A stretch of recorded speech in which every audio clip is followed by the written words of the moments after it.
Ok les gars, bienvenue dans cette vidéo, j'espère que vous allez bien, c'est Alexandre. Dans cette vidéo, tu vas avoir le guide ultime pour enfin comprendre les leviers de la force. Pourquoi est-ce que la force est intéressante en prise de masse, en hypertrophie musculaire, et pourquoi elle est intéressante quand tu commences à stagner. On va voir aussi les principaux fonctionnements de celle-ci. Bref, un guide ultime bien complet, un guide complet finalement sur la force. On va faire tout ça au tableau, ok. Donc je vais beaucoup écrire, je vais pas mal faire des dessins, voilà. Donc si tu me vois écrire, t'inquiète pas, je suis en train de te faire en direct le meilleur plan pour toi. On rentre directement dans le vif du sujet. Euh, Tac, ici, tu peux voir que déjà premier point, déjà j'ai envie de... hop. Premier point, la force n'est pas égale à l'hypertrophie. La force n'a rien à voir avec l'hypertrophie. Comprends déjà ce principe. Ces deux, ces deux principes s'associent ensemble, mais ce n'est pas du tout égal à l'hypertrophie. Quand tu fais de la force et que tu fais uniquement de la force, ne t'attends pas à prendre en masse musculaire, ou tu prendras peut-être en masse, mais ce sera minime et ça va juste flinguer ta confiance en toi sur ta capacité à prendre du muscle. Donc ne te repose pas sur la force pour prendre de la masse. Et ce que je veux dire, c'est que par contre, la force va augmenter ton potentiel à prendre de la masse. Ok. Donc sur le coup, la force, c'est c'est une discipline qui va être intéressante pour justement augmenter ses performances. Mais sur le moment, tu vas pas voir l'hypertrophie, ok? Sur le coup, tu vas pas sentir que tu prends du muscle directement, ok? Il faut le comprendre. Tac, je vais juste voilà, un peu, voilà, une petite lumière, mec. Excellent. Donc, une fois que tu comprends ça, tu vas comprendre la suite. Il faut absolument que tu comprennes que la force n'a rien à voir avec l'hypertrophie. Et bon, je pense que jusqu'ici, ça va. Et que justement, cette force va augmenter ton potentiel à faire de l'hypertrophie. Donc, tous les mecs qui vont venir en commentaire me dire oui, mais ça sert à rien de faire de la force pour l'hypertrophie. Je suis pas en train de dire que la force, ça fait prendre du muscle, ok. Je suis en train de dire que plus tu es fort, plus tu vas pouvoir augmenter le potentiel que tes muscles auront à prendre de la masse. Ok. Donc, du coup, on va directement rentrer dans le vif du sujet. La force, qu'est-ce que c'est, mec? La force, c'est un travail nerveux. Ok. Je vais le marquer ici. Travail nerveux. Ok. Donc, c'est un travail à part. Il faut que la force soit un travail annexe de ton entraînement. Ok. Tu peux l'inclure dans ton entraînement d'hypertrophie. Moi, ce que je te recommande de faire, que j'ai fait et qui a bien marché pour moi, c'est que quand tu vas à la salle, fais en sorte que ton premier exercice, ce soit un exercice de force. La force, ça requiert énormément d'énergie et surtout de glucides. Ok. Quand tu fais un travail en anaérobie, alors attends, avant de sortir des termes de ouf, la force, ok, la force égale travail en anaérobie à lactique. Qu'est-ce que c'est que ces conneries, mec? Alors, je t'explique. Ça, c'est une filière énergétique. Ton corps utilise trois principales filières énergétiques. On a la filière aérobie. Ok. La filière anaérobie. Anaérobie. Comme ça. Lactique. Et on a la fameuse filière qui nous intéresse, l'anaérobie alactique. Ok. Donc là, celle-là. Donc du coup, ce qu'il faut comprendre ici, c'est que ça, l'anaérobie lactique égale hypertrophie. Ok, ça c'est un travail de musculation classique. L'anaérobie lactique, c'est un travail qu'on peut retrouver entre 6 et 12 reps, moyenne intensité, voire haute intensité. Donc, hypertrophie. Hypertrophie, ok. L'aérobie, c'est un travail d'endurance plutôt, ok. Donc, le cardio et toutes ces choses-là, ok. Et l'anaérobie lactique, c'est de la force, ok. Là, mec, je suis en train de te vulgariser la chose un maximum, ok. C'est beaucoup plus complexe que ça. C'est beaucoup plus complexe que ça. C'est en gros, donc ces trois filières, en fait, ce qu'il faut retenir, c'est que elles utilisent de l'ATP, ok. Cet ATP, qu'est-ce que c'est? L'ATP, c'est, hop, je vais te le mettre là, égale l'énergie.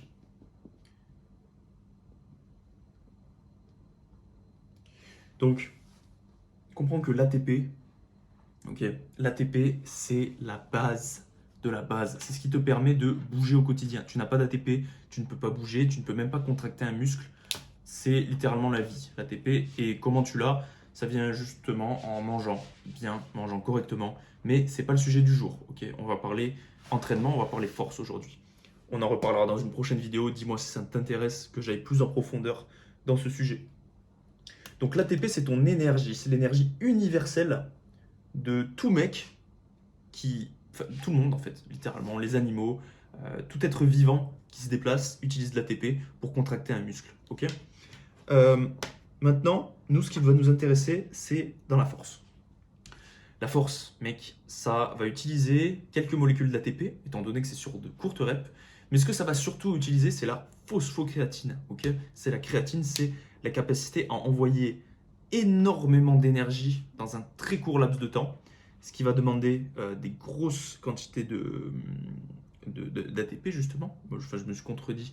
En gros, ce qu'il faut que tu comprennes, c'est que l'aérobie synthétise environ 32 molécules d'ATP euh, par cycle. Le cycle de Krebs, enfin, je ne vais pas rentrer dans le détail. Mais ce qu'il faut que tu retiennes, c'est que l'aérobie synthétise beaucoup d'ATP, l'anaérobie lactique en synthétise un peu moins, et l'anaérobie lactique encore un peu moins. Et en fait, la principale caractéristique de l'anaérobie lactique, donc la filière qui nous intéresse pour faire de la force, ok, pas pour faire de l'hypertrophie, on parle bien de la force, d'accord. On parle bien de la force, uniquement de la force. C'est que cette filière-là, en utilisant peu d'ATP et beaucoup de phosphocréatine, c'est pour ça que quand tu prends de la créatine pour faire des sports de force, c'est vrai que ça peut aider, ça peut jouer sur 1 à 2 reps en plus dans ton entraînement que tu pourras rajouter. Ok. Donc la force, hop, j'espère que tu as compris. Mets sur pause si tu veux implémenter un peu tout ça. La force, ok. Donc comme on l'a vu, c'est un travail nerveux. C'est pas un travail vraiment musculaire où tu vas casser des fibres, ok. Ça va être très traumatisant pour les articulations, ok. Donc stress articulaire, osseux et nerveux. Ok. Donc quand tu vas faire de la force, mec, tu vas prendre cher sur les articulations, les os et le nerveux. La force, c'est un travail qui se situe entre 1, ok, à 6 répétitions. Maximum, ok. Donc tu vois que finalement, tu vois que c'est plutôt proche de l'hypertrophie en fait, tu vois. L'hypertrophie, on sait que c'est entre 6 et 12 répétitions. L'hypertrophie myofibrillaire, c'est 6 à 8. Bref, on reparlera de l'hypertrophie dans une autre vidéo. Là, on s'intéresse à la force. Donc, c'est entre 1 et 6 reps. Et ça se rapproche vachement de l'hypertrophie. C'est pour ça que les deux sont liés entre guillemets. Hein. C'est pas la même chose, mais ça va s'associer très rapidement et je vais t'expliquer pourquoi. Donc, nous, là, ce qui va nous intéresser, c'est de faire entre 1 et 6 répétitions en force. Ok. Ce travail nerveux, en fait, en quoi il consiste? Là, je vais te demander de te concentrer un maximum possible. Quand tu fais de la force, ok, ton but premier, ça va être de recruter le plus de fibres musculaires possible. Ok? Retiens bien ça.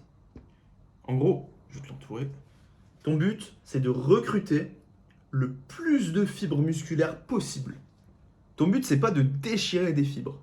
Là, ton but, ça va être d'activer des fibres musculaires qui sont inactives, ok, dans ton corps. On va prendre un exemple. Regarde, on va aller en profondeur. Hop. On va prendre 2 muscles, d'accord? Les muscles, on va les faire en rouge. Tiens, voilà. On va prendre 2 muscles. Hop, ça c'est un muscle et ça c'en est un autre. Bon, qui sont pas de la même taille, mec, mais ça devrait aller. Tac, dans ce muscle, voilà, donc on a des myofibrilles, ce qu'on appelle, tu vois, des myofibrilles, tac, tac, tac, tac, tac, tac, tac. Et on va en mettre en noir. Hop, hop, hop, hop, hop. Et là, on va en mettre que des noirs, ok? Paf, paf, paf, paf, paf, paf. Et là, des rouges. Hop, hop, hop, hop, hop. Tous les petits points que je te mets là, c'est des myofibrilles. C'est des fibres musculaires, littéralement. Okay. Alors, pour que tu comprennes, ces 2 muscles, c'est les mêmes. Donc là, on a 1 et là, on a 2. Ça, c'est les mêmes muscles. Donc les mêmes. Les mêmes. C'est les mêmes muscles. Vraiment, littéralement, il n'y a aucune différence entre les deux. C'est 2 muscles de biceps, de pec, on va dire. C'est quoi, on va prendre les pecs. Et dans ces muscles, tu vas retrouver donc les petits points, ça s'appelle des myofibrilles. Les myofibrilles, c'est tout simplement un terme scientifique compliqué pour te dire que c'est des fibres musculaires, des fibres contractiles. Okay, quand tu contractes un muscle, tu utilises tes myofibrilles qui sont elles-mêmes composées d'actine et de myosine. Et en fait, si tu veux, l'actine et la myosine, hop, ça ressemble un peu à ça. Ok. Et là, genre là, tu as l'actine.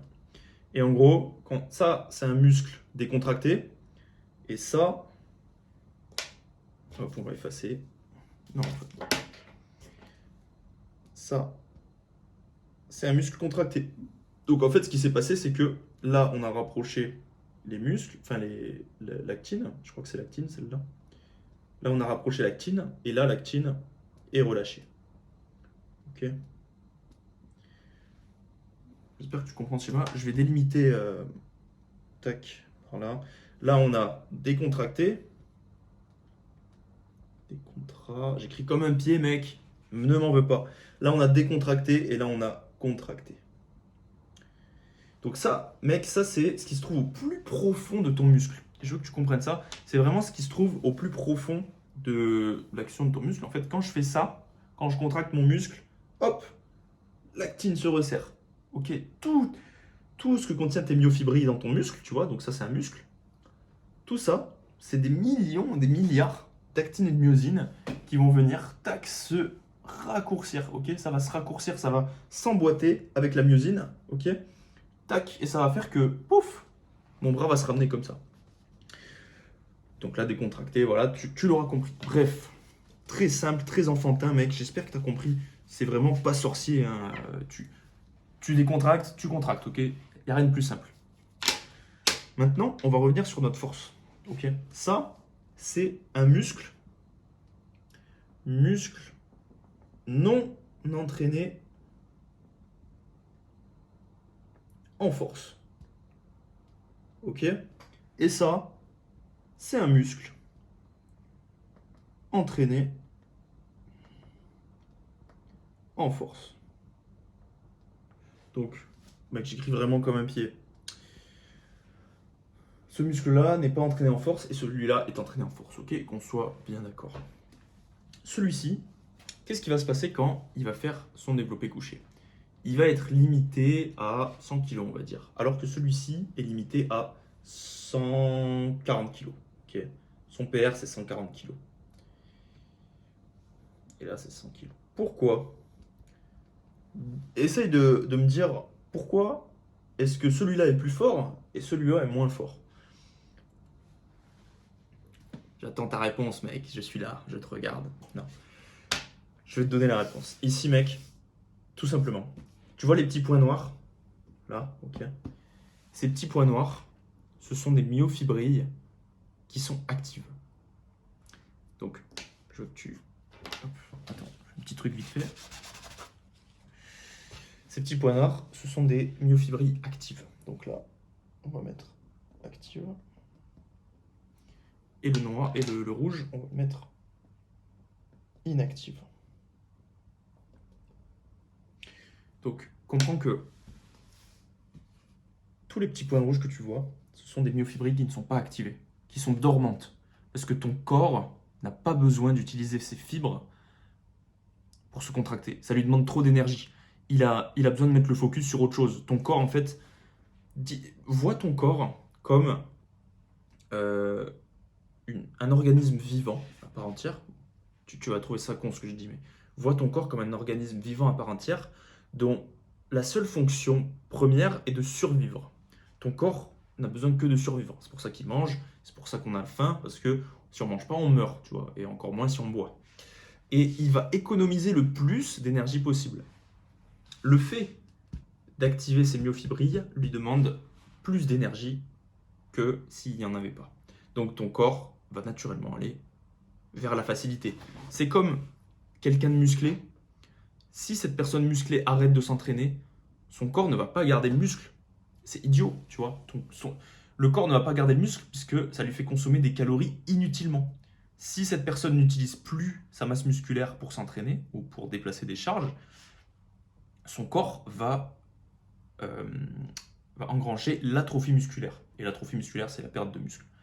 Donc en fait, vois ton corps comme un organisme intelligent. Il économise son énergie le plus possible pour qu'il puisse survivre. Littéralement, plus il a d'énergie, plus il peut durer dans le temps, et plus dans les moments de stress, tu vois, par exemple, à l'époque de la préhistoire, quand il n'y avait pas de nourriture, il puisait dans le gras.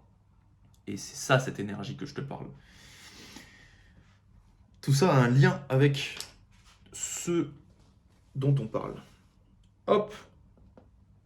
Donc là, on a un muscle qui classiquement utilise 1, 2, 3, 4, 5 fibres actives et toutes les autres sont inactives. Ce qui fait qu'il ne peut pousser que 100 kg. Mais, c'est là que intervient la force. D'accord? Donc là, on va mettre force égale. Et là, mec, écoute bien ce que je vais dire. La force égale activation. Activation des myofibrilles.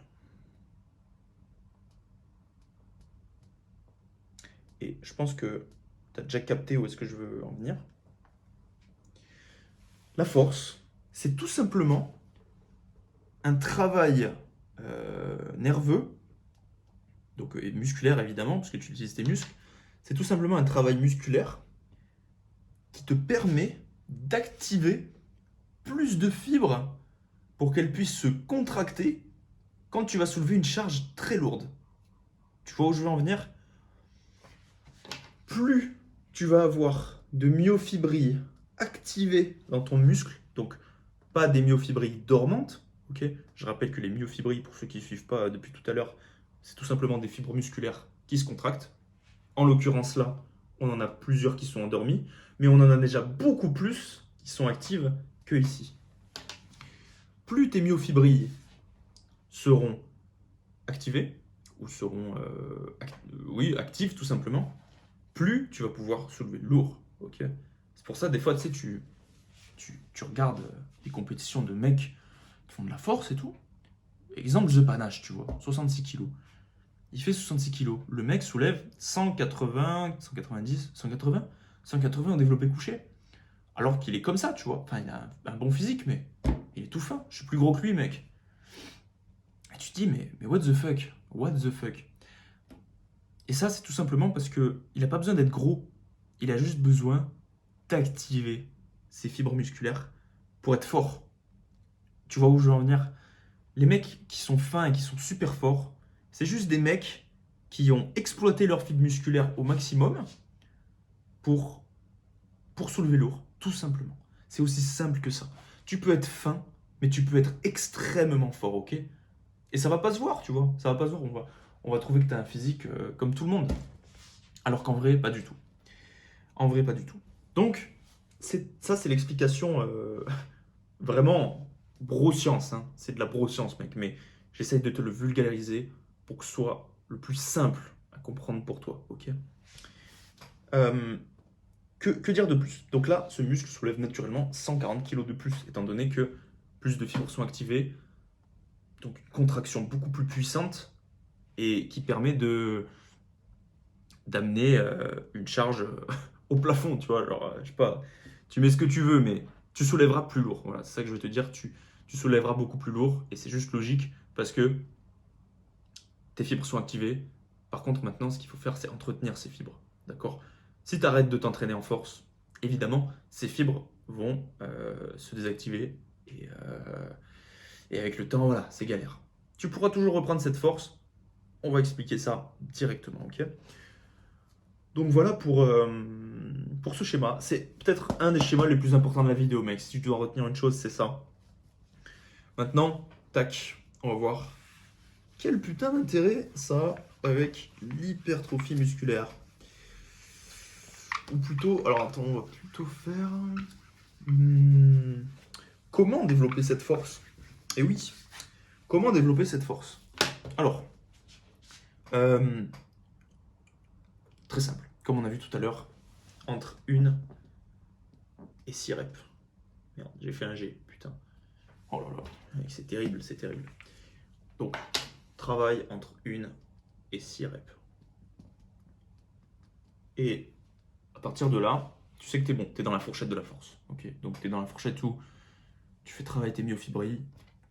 Plus la rep sera petite, donc plus ce sera lourd, plus tu devras avoir de myofibrilles activées. Et ce qui se passe, donc comment travailler, comment développer cette force, c'est que dans cette fourchette de répétition, ok, tu vas devoir te pousser à bout. C'est pour ça qu'en fait en force on ne peut pas faire beaucoup de reps puisque on se met directement dans le rouge, ok. Il faut directement que ce soit très très dur. Tu vas activer en fait quand tu fais 1 à 6 reps ce qu'on appelle des unités motrices. Et ces unités motrices sont reliées à tes neurones. Oui, c'est ça, des neurones qui sont directement reliés à ta moelle épinière, qui est ton système nerveux central. Bref, je vulgarise de ouf, mais c'est à peu près ça. Quand tu vas faire 1 à 6 reps, ces unités motrices vont permettre d'activer ces fibres myofibrilles. Hop. Donc, tu soulèves lourd, d'accord? Tu fais entre 1 et 6 reps. Tu te pousses à bout. Ta 6e rep est dur. Ok. Ce qui va se passer quand tu vas arriver à ta dernière rep, c'est que, tu sais, en général, on parle de grind. Les gens grindent, tu sais, ils sont là, ils galèrent, mais ça va, ils l'ont. Et c'est justement là que c'est super intéressant. Parce que c'est dans ces moments-là, sur cette dernière rep, tu vois, c'est comme en muscu, tu vois. C'est toujours la dernière rep la plus importante. Et bien là, c'est la même chose. Tiens-toi-y à ton programme de force. Tu fais tes reps jusqu'au bout. La dernière rep, c'est la plus importante parce que ton corps va grind pour faire monter la barre. Et parce que il n'a aucune autre aide que lui-même, tu vois, pour pousser cette barre, il est obligé, ton corps est obligé d'activer d'autres myofibrilles dans ton pec, par exemple, pour un développé couché. Admettons, tu fais un développé couché à 120 kg, ok? Ton développé couché, il est à 120 kg. C'est ton PR et tu veux aller à 125 kg. Petit à petit, hein, on ne fait pas parler de 10 ou de 20. Ça n'existe pas, mec, ou à moins que tu t'appelles Larry Wills, mais on fait les choses petit à petit pour progresser. Admettons, tu veux passer à 125 kg. Ce serait ton PR. Pour réussir cette barre, tu vas devoir solliciter des unités motrices. Ces unités motrices sont reliées à tes myofibrilles. Et en fait, donc, on a vu que unité motrice égale système nerveux, donc le SNC, système nerveux central. Le système nerveux central qui lui-même va permettre d'activer ces myofibrilles. Donc tout est relié, tu vois. Ton système nerveux aux unités motrices, aux myofibrilles. Les unités motrices, dans chaque muscle, tu vois, quand je fais ça, c'est le résultat d'unités motrices qui envoient un message au système nerveux, puis au cerveau, comme quoi il faut contracter ce muscle. Je répète, ok? Je répète parce que c'est un peu compliqué. Je regarde, ça filme toujours évidemment. Oui, on est good. Ton système nerveux central envoie un message à ton cerveau qu'il faut contracter ton muscle, puisque tes unités motrices sont en galère pour contracter ton muscle qui soulève 125 kg. Okay, actuellement, tu soulèves 125 kg parce que tu veux faire un PR. Ok, 120 kg, c'est du passé. Tu prends la barre de 125 kg, tu la soulèves en PR. C'est dur. Ton corps est dans le stress le plus haut possible, tu vois. Donc, tes myofibrilles ne sont pas assez nombreuses pour pouvoir soulever cette charge, tout simplement. Donc, qu'est-ce qui se passe? Les unités motrices prennent le relais parce que le système nerveux central a envoyé un message comme quoi il y a un énorme stress sur, sur mes bras. Et pour survivre, je suis obligé d'activer plus de myofibrilles de par les unités motrices qui sont reliées à chaque myofibrille. Je ne sais pas si c'est clair. En gros, tes unités motrices sont toutes reliées à des myofibrilles. Et ces myofibrilles, plus elles sont nombreuses, comme on l'a vu, plus tu soulèveras lourd. Et ça, c'est un travail nerveux, tout simplement. C'est tout simplement un travail nerveux. C'est pour ça que des fois, tu fais tes séances de force. Tu n'as pas l'impression d'être courbaturé, tu vois. Mais c'est normal. C'est juste que ton corps essaye de recruter le plus de myofibrilles possible pour pouvoir contracter ce muscle et puis qu'il puisse soulever la charge, ok? Voilà, mec, ça c'est pour le cœur du cœur de la force. Et mec, ça me passionne, mec, t'imagines pas. C'est formidable. Quand tu comprends comment le corps marche, tu auras beaucoup plus de facilité dans tes entraînements. Voilà pour la force pure. Voilà comment prendre de la force, comment est-ce que ça fonctionne. Prends bien en photo ce tableau, mec, c'est de l'or. Normalement, ça c'est ce que j'apprends dans ma formation. Mais je te le donne là, tranquille. D'ailleurs, je sais pas à combien de temps on est de vidéo, mais si t'es resté jusqu'ici, c'est que t'es un bon, c'est que t'es vraiment passionné par ce sujet. Et ça me fait plaisir, mec. Écoute, euh, je t'ai mis un petit lien en bio si tu veux aller voir. Je fais ça, normalement, je suis censé te le pitcher, mais j'ai la flemme. J'ai juste envie qu'on parle, toi et moi, de tes objectifs et de ça surtout. Alors, maintenant qu'on a vu ça, tu sais comment. Donc, tu comprends le fonctionnement de la force. Ok, on a vu que c'était le système nerveux central, machin, les myofibrilles, les unités motrices. Tu comprends pourquoi il faut en faire. Tu comprends que c'est pas un travail musculaire, mais plus un travail nerveux. Tu as vu que c'est une filière énergétique qui utilise beaucoup la créatine, donc c'est intéressant d'utiliser de la créatine dans ces moments-là. Maintenant, et c'est le plus important finalement, tac, on va effacer tout ça. Maintenant, tu vas me dire, Alex, ok, c'est cool, mais moi, la force, je m'en fiche. Parce que moi, ce que je veux, c'est prendre du muscle. Et j'ai envie de te répondre, mais ouais, je suis d'accord avec toi, c'est même le sujet de la vidéo. Mais on y arrive, mec. Quel rapport avec PDM? Donc, quel rapport avec la PDM? Normalement, si tu as suivi jusqu'ici, tu as déjà fait le lien avec la prise de masse. C'est aussi simple, c'est simple comme bonjour, mec, tu vas comprendre. Actuellement, tu stagnes, admettons. Tu es quelqu'un qui stagne, tu n'arrives pas à monter à plus de 100 kg au développé couché. Ok. Donc, tu fais tes 8 reps à 100 kg, tu n'arrives pas à monter plus, tu n'arrives pas à monter à plus de 10 reps, machin. Ce que je t'invite à faire, c'est justement la vidéo qu'on a vue avant, mais surtout, tac, c'est que quand tu vas faire de la force, tu vas indirectement augmenter ton total hypertrophique, ta charge d'hypertrophie. C'est logique, mec. Si tu as suivi jusqu'ici, Tu te doutes bien qu'un mec qui a 200 kilos, hop, 200 kilos au bench, tac, le mec il est comme as, paf, paf, paf, paf. Donc lui il a 200 kilos au bench, et il y en a un autre, hop, hop, hop, mec, je fais des dessins, mec, je suis mort. Quel Tchad.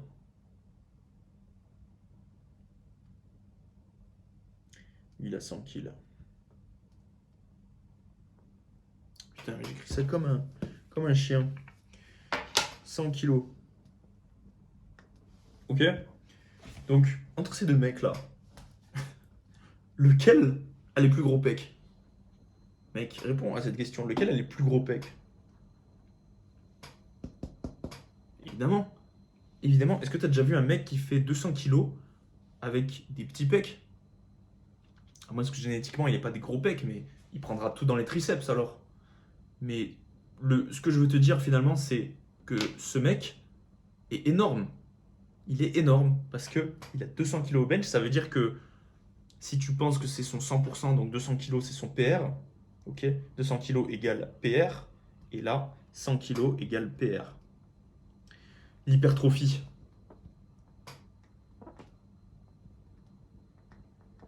C'est un travail qui correspond à 75 à 85%. À 85% de son PR. Ok. De son PR. Voilà. Donc là, en l'occurrence, on a 100%. Si on fait un produit en croix, mec, on va 100 kg, l'hypertrophie, c'est 80 kg. D'accord? Si on fait un produit en croix ici, l'hypertrophie, mec, elle passe à, si je suis pas con, 160 kg. Mec, je sais pas si tu te rends compte, mais un bench à 160 kg en hypertrophie, c'est colossal. C'est colossal. Et là, je pense que tu as compris le principe. Si tu benches à 160 kg, ça veut dire que tu as beaucoup plus de fibres activées, donc beaucoup plus de fibres qui potentiellement vont pouvoir grossir quand tu vas faire ton bench. Donc en fait, plus de fibres actives égale plus de fibres qui peuvent potentiellement grossir, donc des pecs plus gros. Ok?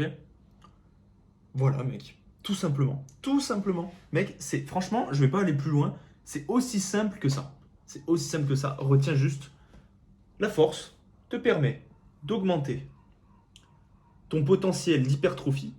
Ok? Donc l'hypertrophie qui est une fourchette qui va de 75 à 85% de ton PR. Ok? Donc en l'occurrence là, 80 kg, il fait 8 reps. Et là, 200 kg, 160 kg, il fait 8 reps. Il aura des plus gros pecs. C'est juste logique. Donc, t'es quelqu'un qui stagne, t'es quelqu'un qui a du mal à prendre du poids, en hypertrophie, qui est bloqué, qui malgré... va voir la vidéo que j'avais faite avant, malgré les 3 points que j'ai énoncés, n'arrive pas à prendre. Ça, tiens, tac, je te le mets ici.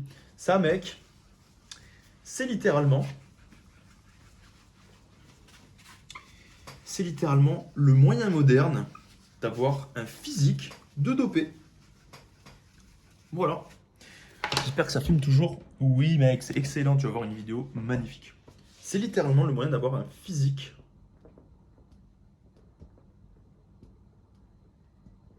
de dopé naturel.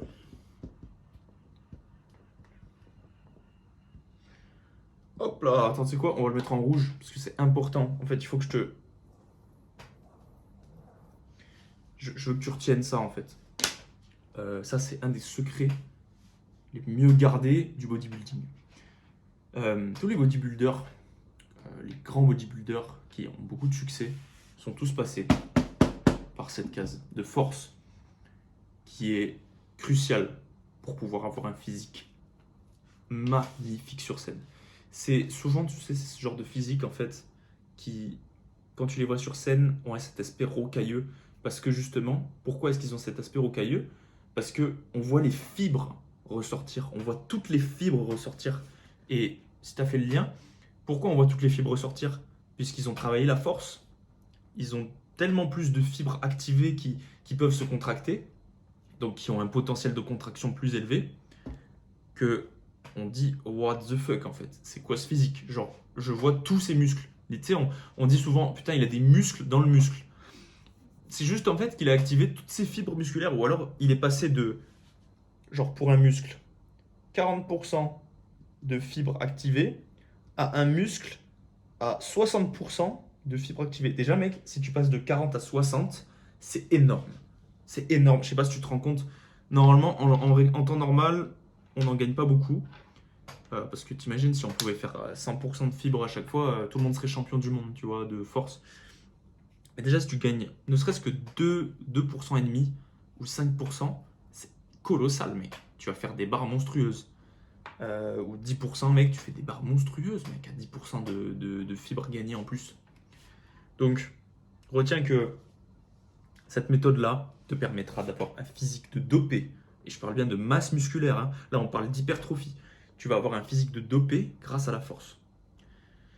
C'est pour ça que c'est super intéressant d'inclure ça dans ton programme. En début de séance, dès que tu as de l'énergie, tu mets ça. Tu fais banco sur ça, tu mets tout ce que tu as sur, comme premier exercice, tu fais de la force. Oublie pas de manger des glucides parce que c'est une filière énergétique, donc la force, qui consomme énormément de glucides. Donc tu as besoin de manger beaucoup de patates douces, de riz, des glucides lents, des glucides rapides. C'est important, c'est important. Déjà pour éviter les malaises, mais surtout pour faire des pertes de zinzin. Donc voilà mec, j'ai tout dit. Je pense ne pas avoir raté de points. Honnêtement, gros, t'as toutes les clés en main. T'as toutes les clés en main pour devenir énorme. Alors, je tiens à préciser. Alors oui, voilà, je tiens à préciser. Parce que, bon, j'ai délivré de la valeur et tout, mais je vais l'écrire. Je vais l'écrire littéralement. Ne fais pas. Ne fais pas de la force.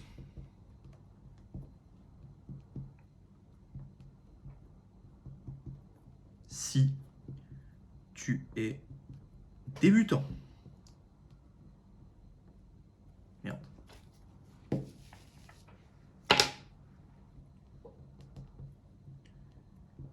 Tu es débutant. Et surtout, si tu ne maîtrises pas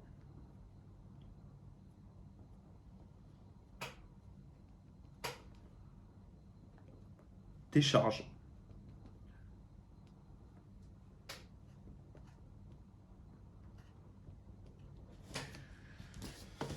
Je vais le répéter. Ne fais pas de la force. Okay. Ne fais pas de la force si tu es débutant et si tu ne maîtrises pas tes charges. Mec, je veux pas être responsable de blessures. Ne viens pas te plaindre. Ouais, Alex, il a dit qu'il faut que je fasse de la force. Mec, si tu maîtrises pas ton développé couché, si ton développé couché, quand tu fais ton développé couché, il y a un côté qui penche plus qu'un autre, apprends à maîtriser le mouvement d'abord. Ne sois pas pressé. Déjà, en règle générale, les mecs qui me disent qu'ils stagnent, c'est qu'ils maîtrisent pas encore les fondamentaux. N'inclus que de la force. Si tu vois que malgré la vidéo que j'avais faite avant, regarde la vidéo d'avant pour comprendre, malgré les points de la vidéo d'avant, tu n'arrives pas à monter tes charges ou à prendre en muscle, c'est le dernier recours, c'est de prendre cette méthode de force. Mais si tu débutes, déjà ne fais pas de la force, c'est idiot.